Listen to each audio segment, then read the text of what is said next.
Bible tells a very interesting story about a special nation and its journey through time. It talks about how this nation began, grew, and eventually split up, disappearing in the end. Even though the Bible talks about the Jewish people coming back to their home, there is still a big mystery about the 10 lost tribes of Israel. These tribes were part of the kingdom of Israel, and it's like they vanished from history. This mystery started around 722 BC, and many people, especially in the Jewish community, are still very curious about it. Let's explore this mystery and learn more about who these 10 lost tribes were. To understand this, we'll go back to a special promise that God made to a man named Abraham, a promise that had different parts.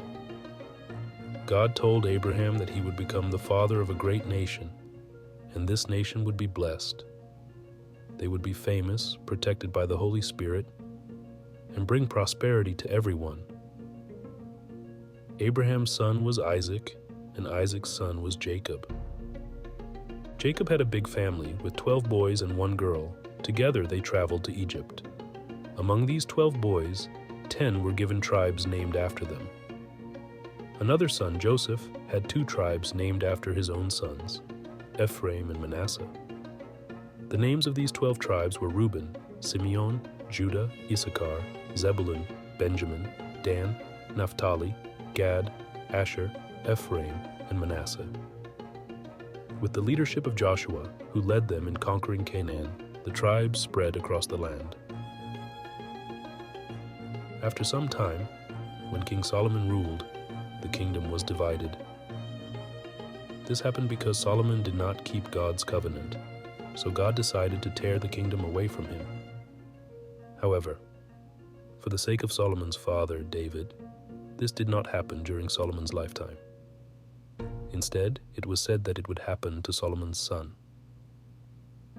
The Bible describes how Jeroboam, the son of Nebat, played a big role in establishing the kingdom of Israel.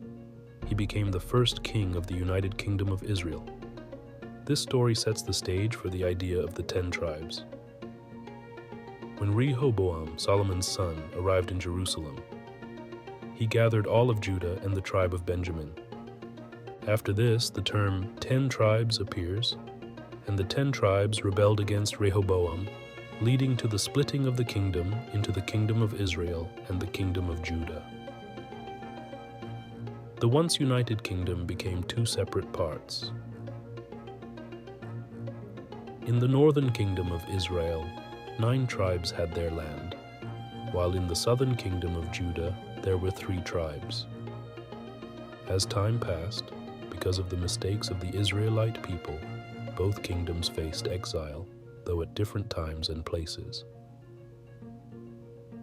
The kingdom of Israel fell in 772 BC when the Assyrian kingdom, under Shalmaneser Phi, conquered it. In the 9th year of this conquest, the king of Assyria captured Samaria and deported the Israelites to Assyria. They were settled in different places, and the 10 tribes went through a process of blending into other groups within the Assyrian Empire. In 721 BC, the Assyrian Empire conquered the kingdom of Israel. After this conquest, the people, including the members of the 10 tribes, were moved to different parts of the empire as part of the Assyrian policy. Some of the tribes merged with the tribes of Judah and Benjamin. Later, in 586 BC, Jerusalem fell to Nebuchadnezzar, the king of Babylon, leading to the expulsion of the inhabitants of the kingdom of Judah. However, after a proclamation by Cyrus in 538 BC, the Jews from the kingdom of Judah who were living in Babylon were given the chance to return to their homeland and help build the Second Temple. But, as the book of Ezra tells us, the 10 tribes from the kingdom of Israel did not return with the tribes of Judah and Benjamin. In chapter 2 of Ezra, it's clear that some individuals from the kingdom of Israel had moved to the kingdom of Judah even before the destruction of the kingdom of Israel. While some verses might suggest the arrival of people from the 10 tribes during Ezra's time, Many commentators explain that these verses refer only to the same generation that was exiled. The book of Ezekiel also mentions those who returned, specifying that it applies only to the same generation that was taken away. There are more than 50 theories about where the tribes might be, but 2 theories hold particular significance. The first theory involves the Bnei Israel community in India. This community traces its origins back over 1,000 years to David, a merchant and the brother of the biblical priest Maimonides. They arrived in India but unfortunately lost their prayer books and genealogies. However, the community remained strong in their faith, observing important commandments and creating the oldest cemetery outside of Israel in India. The second theory involves Eldad Hadani, a 9th century merchant. During his travels, he found himself in Europe, where he identified himself as a member of the tribe of Dan. According to Eldad Hadani, they followed religious laws passed down since the time of Joshua. Over time, the mystery of the 10 tribes raised questions and hopes of rediscovering their descendants, much like the return of some of the sons of the kingdom of Judah after the fall of Babylon. So, what happened to these 10 tribes? Where did they go, and what fate awaited them? These questions sparked a deep yearning to find the lost brethren, capturing the imagination of both Jews and non-Jews for generations. The tale of the 10 tribes became a source of motivation for the ongoing search for their whereabouts, viewed as a significant chapter in the history of Israel. The mystery continues to unfold, driven by the collective desire to understand the fate of the 10 lost tribes and weave them back into the intricate tapestry of Israel's past. Now, let's take a closer look at where the story of the 10 tribes really began. To do that, we need to go back to a special promise that God made to a man named Abraham. This promise is like the starting point of the journey that eventually led to the 10 lost tribes. God made this promise to Abraham, and we can find it in the book of Genesis in chapter 12, verse 2. This promise had different parts, like pieces of a puzzle coming together to tell a bigger story. The first part of the promise was about making Abraham into a great nation. It's like saying, Abraham, you are going to be the father of a whole big group of people. The second part of the promise was about God blessing Abraham. This means that God wanted good things to happen for Abraham and the people who would come from him. It's like God saying, I'm going to make sure good things happen to you. Another part of the promise was about giving Abraham a famous name. Imagine having a name that everyone knows, a name that people remember and talk about. God was saying, Abraham, your name is going to be known far and wide. And then there was the part about prosperity. That's a big word, but it means that God promised Abraham that his family would have everything they needed to be happy and successful. It's like saying, Abraham, your family is going to be well off, and good things will always come their way.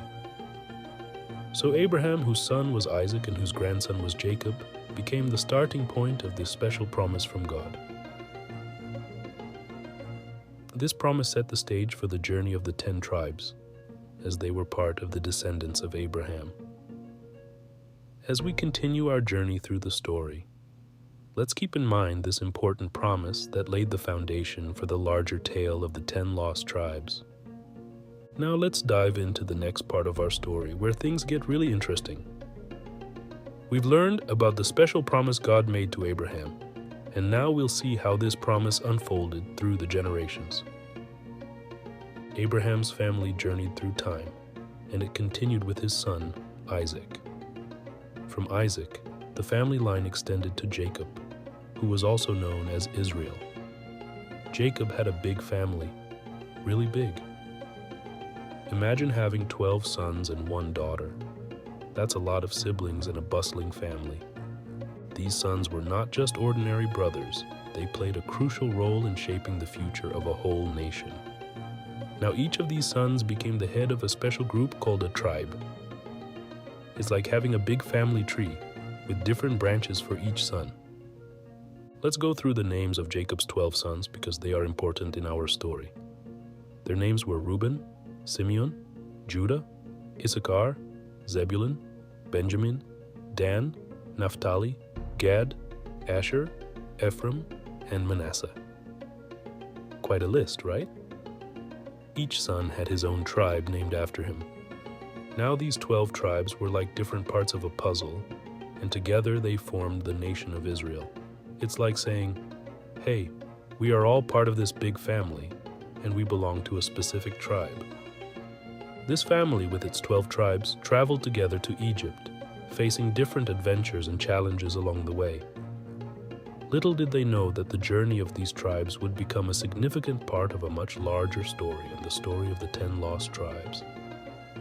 As we continue on our journey, keep in mind this big family of Jacob and the 12 tribes that will play a crucial role in the unfolding tale of the 10 lost tribes. Now let's continue our journey through time to discover what happened next in the story of the 10 tribes. After the family of Jacob, also known as Israel, settled in the land of Canaan under the leadership of Joshua, something significant happened. At that time, the tribes of Israel, which were like big family groups, entered a new land called Canaan. It was a land promised to them, and they followed their leader Joshua to make it their home. This part of the story is like a grand adventure, with the tribes exploring and settling in this special land. As time passed, the Israelites were ruled by a king named Solomon. Now Solomon was a wise king, but he made some choices that didn't align with what God wanted. God had made a special agreement, called a covenant, with the people, and Solomon's actions went against that agreement. Because of this, God decided that the kingdom would be divided. The prophecy, or a special prediction, about this division came true. The kingdom was split into two parts, the kingdom of Israel and the kingdom of Judah. It's like a big family having a disagreement, and they decide to live in different places. Now, the tribes of Judah and Benjamin became part of the kingdom of Judah. They settled in Jerusalem, the special city where the king lived. The other tribes, forming the northern kingdom, were part of the kingdom of Israel. The division was a turning point in the story of the 10 tribes because it set the stage for what would happen next. God had warned that if the people didn't follow the agreement, the kingdom would be torn apart. And that's exactly what happened. This event paved the way for the emergence of the 10 lost tribes. The once united kingdom was now split into two, with different tribes in different places. Little did they know that this division would lead to a mystery that would capture the curiosity of many for generations to come. As we continue our journey, remember how the kingdom of Israel and the kingdom of Judah came to be, and keep an eye out for the unfolding tale of the 10 tribes. Let's continue our journey back in time to discover how the 10 lost tribes became a distinct group within the kingdom of Israel.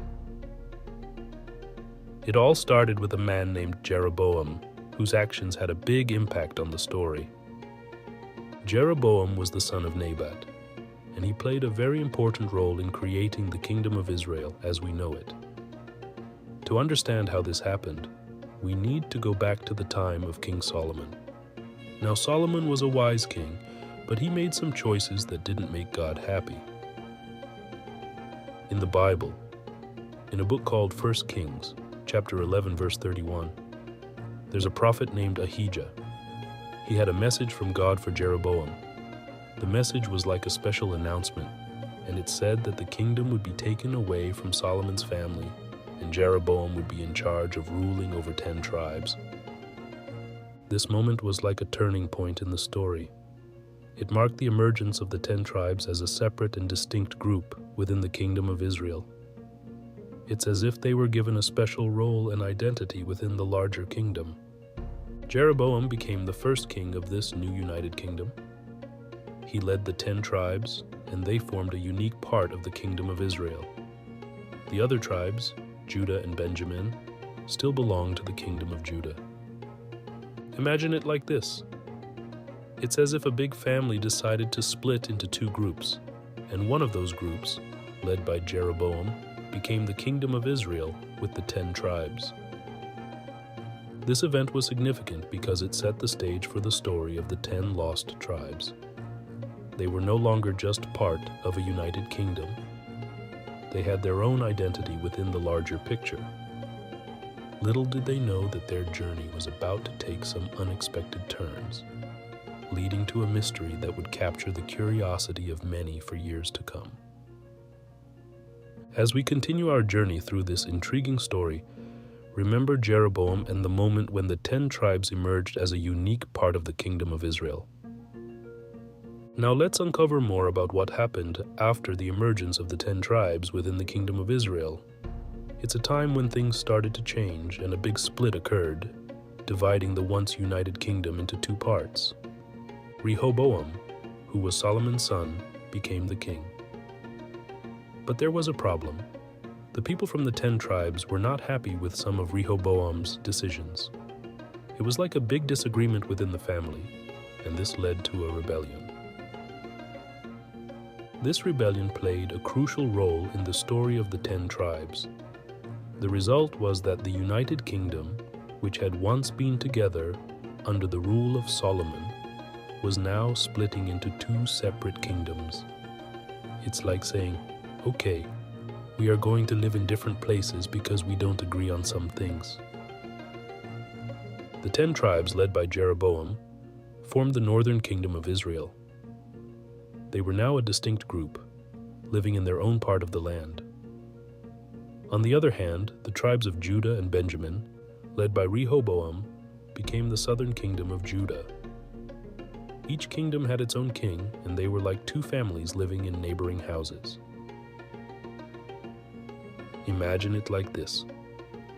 The northern kingdom of Israel with the 10 tribes was one family, and the southern kingdom of Judah with the tribes of Judah and Benjamin was another family.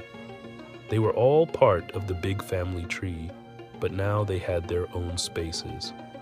This split was a significant moment in the story of the 10 tribes, because it set the stage for what would happen next.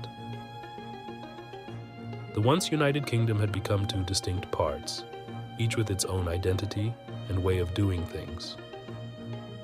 As we journey through this fascinating tale, keep in mind the northern kingdom of Israel, with the 10 tribes, and the southern kingdom of Judah with the tribes of Judah and Benjamin. The story is about to take us on an even more intriguing path, revealing the mysteries surrounding the fate of the 10 lost tribes. Let's continue our journey through the pages of history to a time filled with changes and challenges for the 10 lost tribes. It's a part of the story where the Assyrian kingdom, led by a king named Shalmaneser V, plays a crucial role. In the year 772 BC, something significant happened. The Assyrian kingdom conquered the kingdom of Israel. It's like a big kingdom taking over another one, and this event marked a turning point in the story of the 10 tribes. The Assyrian conquest had a profound impact on the Israelites, especially the 10 tribes. After the conquest, Shalmaneser V decided to relocate the Israelites to different parts of the Assyrian Empire. It's as if a big group of people had to pack up and move to a completely new place, leaving behind their homes and everything they knew.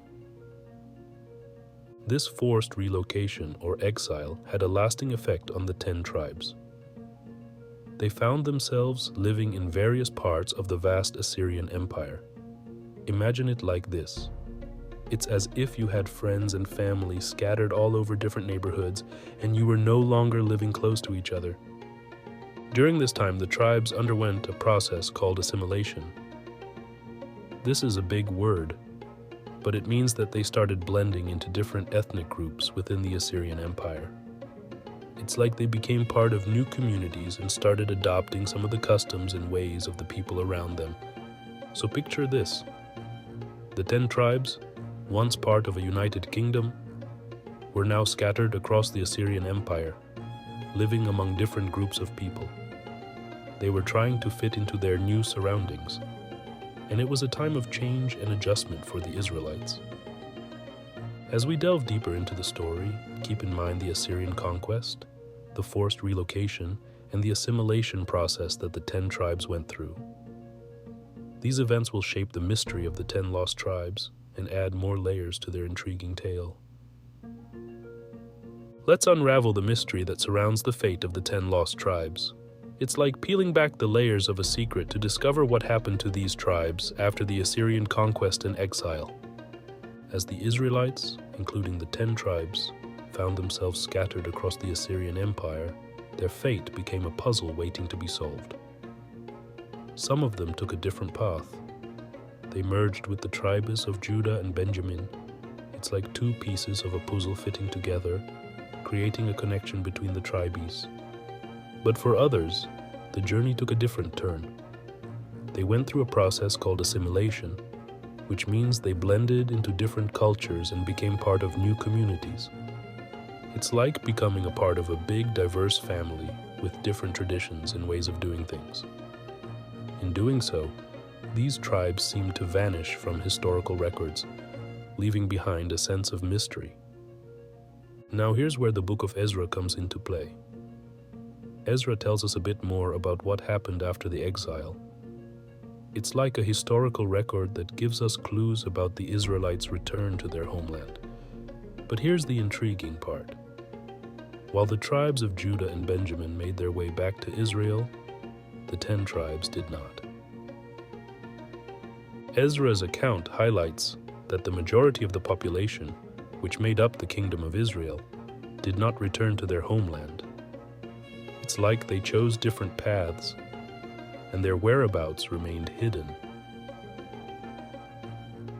This adds another layer to the mystery surrounding the 10 lost tribes. In chapter 2 of Ezra, we get a distinct account of Judah's return to the land. It notes that some individuals from the kingdom of Israel also migrated, but it's essential to note that these were individuals, not the entire tribes. It's like a small group from a big family making a journey, yet the family as a whole remains scattered.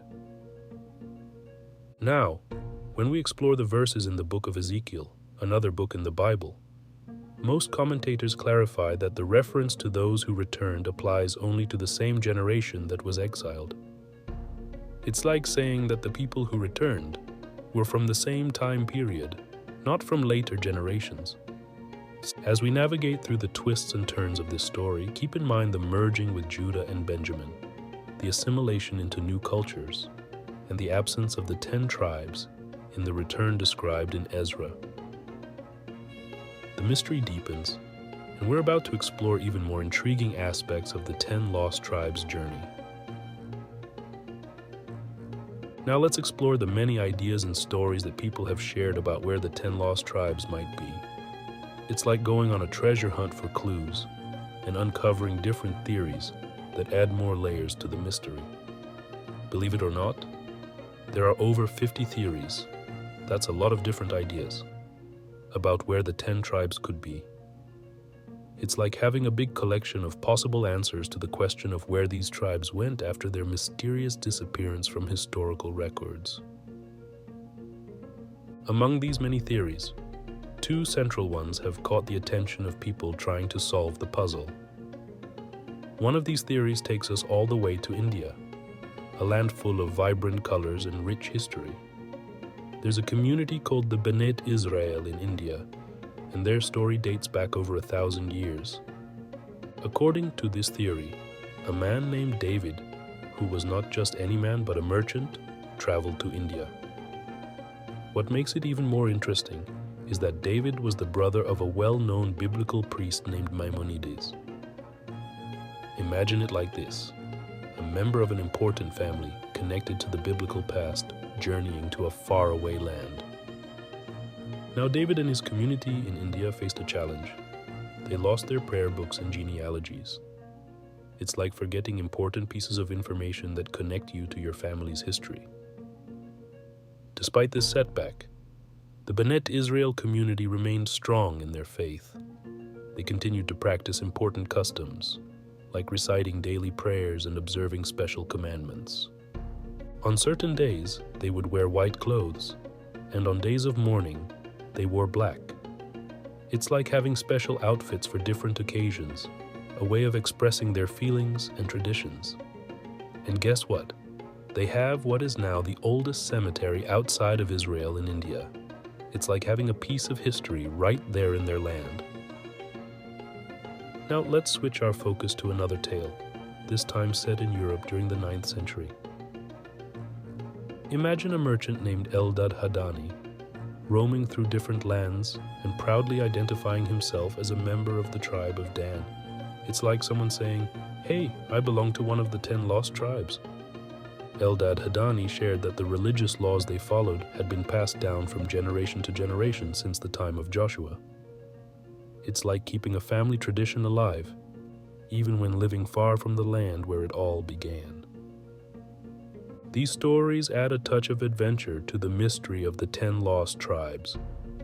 While we may not have all the answers, these theories and tales give us a glimpse into the curiosity and imagination that surrounds the search for the missing tribes. As we continue our journey, remember the Bennett Israel community in India and Eldad Hadani's adventures in Europe. Just 2 pieces of the puzzle in the quest to uncover the fate of the 10 tribes.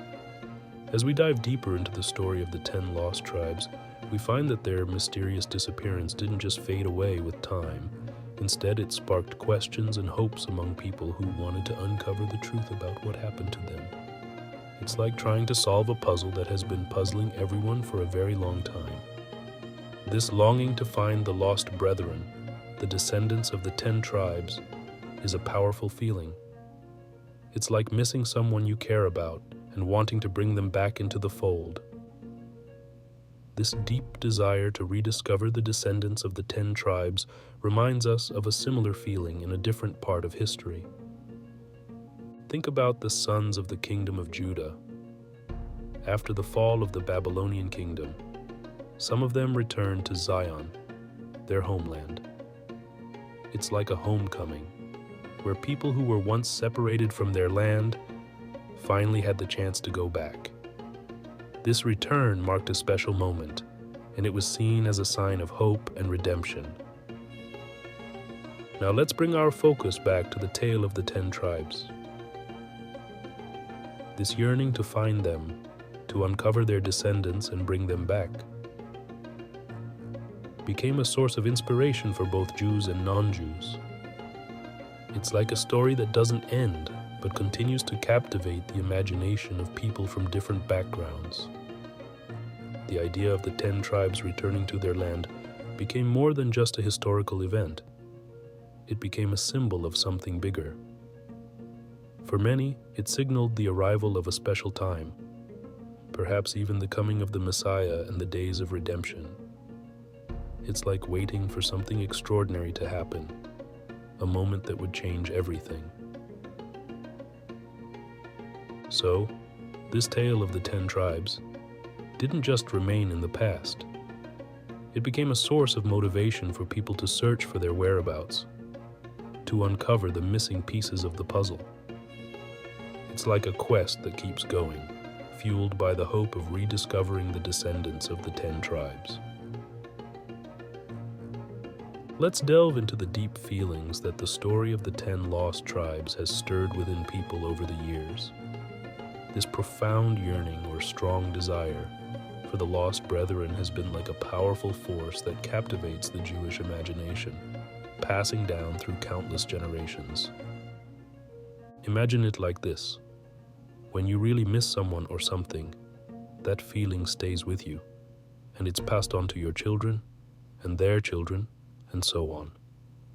That's how this profound yearning has lingered in the hearts and minds of the Jewish community for a very, very long time. The tale of the 10 tribes is more than just a story.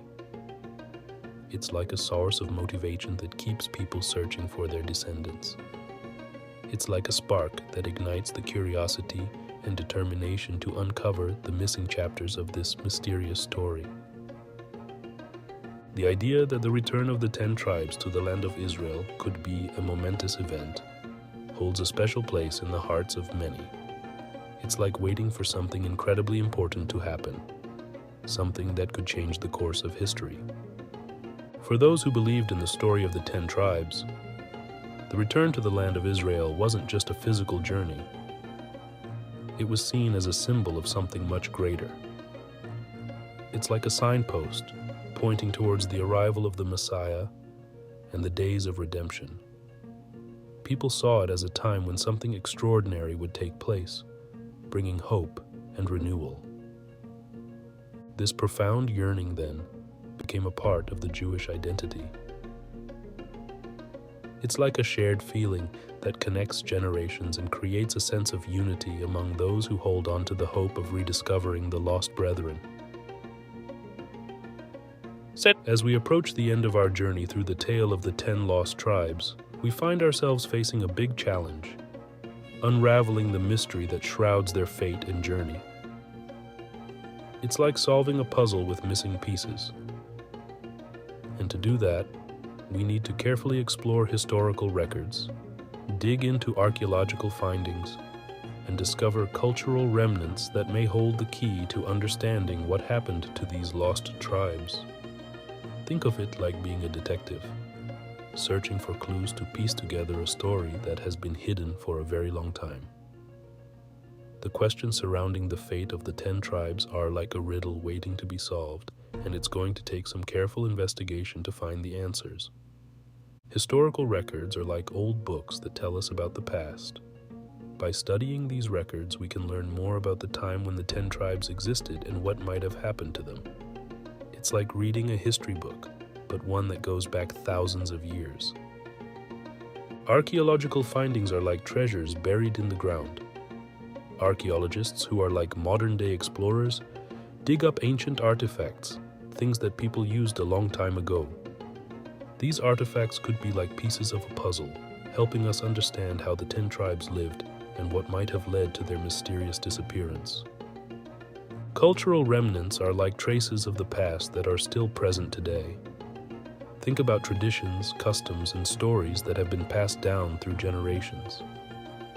By exploring these remnants, we might discover clues that connect us to the time when the 10 tribes were part of the Kingdom of Israel. Imagine it like this. It's as if we're on a quest, searching for hidden treasures in the pages of history, beneath the layers of the earth, and within the stories told by communities. It's a journey that requires patience, curiosity, and a keen eye for details. As we embark on this mission to unravel the mystery, let's remember that each piece of information we find brings us closer to understanding the fate of the 10 lost tribes. The story doesn't end here. It continues with the ongoing exploration and discovery that keeps the quest for answers alive. As we reach the final chapter of our exploration, we uncover the lasting impact, or legacy, of the 10 lost tribes. This legacy is like a treasure that remains in the hearts and minds of people who are fascinated by the mystery surrounding their disappearance. Let's delve into the historical accounts and diverse narratives that make up the rich tapestry of the people of Israel. The legacy of the 10 tribes is like a story that doesn't fade away with time. It's a part of a much bigger tale, woven by the people of Israel over many, many years. This intricate tapestry includes the stories of their ancestors, the promises made to Abraham, the journey of Jacob's extensive family, and the challenges faced by the Kingdom of Israel.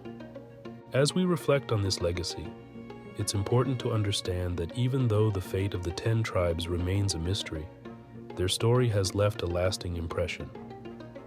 It's like a puzzle that we're still trying to solve, and each piece of the puzzle adds to the richness of the overall picture.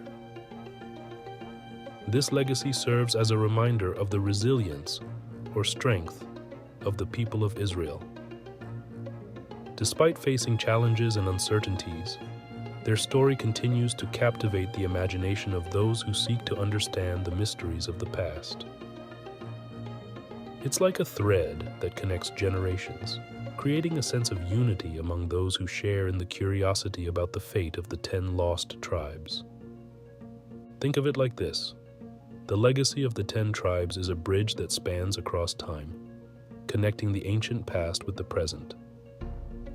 It's a reminder that the journey of the people of Israel is an ongoing story filled with twists and turns, challenges and triumphs. As we turn our attention to the present, we find that the quest or search for the lost tribes is still very much alive. It's like an adventure that spans across different parts of the world and involves people from many generations. Scholars, historians, and enthusiasts, those who are really interested and excited about this mystery, continue to be dedicated to uncovering the truth behind the fate of the 10 tribes. Imagine it like this. It's as if there are people today who have taken up the challenge of being detectives, just like we talked about when unraveling the mystery. These modern-day detectives are on a mission to find more clues and answers about what happened to the 10 lost tribes. And guess what? They come from different backgrounds and areas of expertise, like scholars who study old texts, historians who explore the past, and enthusiasts who are simply passionate about the story. The ongoing search is like a shared effort, where people work together to piece together the puzzle of the 10 tribes. It's not just about finding answers. It's also about reconnecting with an important chapter in the history of Israel. This shared desire, or strong want, to understand what happened to the 10 tribes brings people together, creating a sense of unity in the pursuit of knowledge. Think of it as a big adventure with many explorers, each contributing their unique skills and knowledge to the ongoing search. They dive into historical records, study ancient artifacts, and explore cultural remnants. It's like they're using all the tools available to them to uncover the secrets of the past. The ongoing search is also a reminder that the story of the 10 lost tribes is not a closed book. It's an open chapter that continues to unfold. With each discovery and piece of information, the puzzle becomes clearer, yet the excitement and curiosity about the fate of the 10 tribes persist. In wrapping up our journey through the tale of the 10 lost tribes of Israel, we find ourselves at the conclusion, the end of our adventure into this intriguing and enduring mystery that has puzzled people for a very long time. From the early days mentioned in the Bible to the times of the Assyrian conquest, when the tribes disappeared into various cultures, and to the speculative theories about where they might be today, the story of the 10 tribes is like a complicated quilt, woven with threads of history, faith, and cultural heritage. Think of it like this. The story has many layers, like the different pieces of fabric in a quilt, and each layer adds to the richness of the overall tale. We explored their biblical origins, the challenges they faced with the Assyrian conquest, and how they became part of different cultures over time. We also looked at the ideas and theories about where they might be now, creating a tapestry that's both complex and fascinating. As we navigated through the realms of speculation, imagining what might have happened, and historical records, looking at the real stories from the past, we embarked on a journey that's part of a bigger story, the narrative of the Jewish people. It's like being on a trail that leads us through different chapters of history, each one revealing a bit more about the puzzle of the 10 tribes. The search for the lost brethren, the descendants of the 10 lost tribes, is like a powerful and heartfelt chapter in this larger narrative. It's as if many people, from scholars to enthusiasts, are on a mission to rediscover the missing pieces of the puzzle and bring them back into the rich fabric of Israel's history. So as we conclude our adventure, let's remember that the mystery of the 10 lost tribes is not just a story from the past. It's a living puzzle that continues to intrigue and inspire, reminding us that the journey to unravel the mystery is ongoing. Driven by a shared yearning, people from different walks of life continue to explore, discover, and connect the threads that make up the fascinating tapestry of the 10 lost tribes of Israel. And so, the story lives on, waiting for new chapters to unfold in the ever-evolving narrative of history.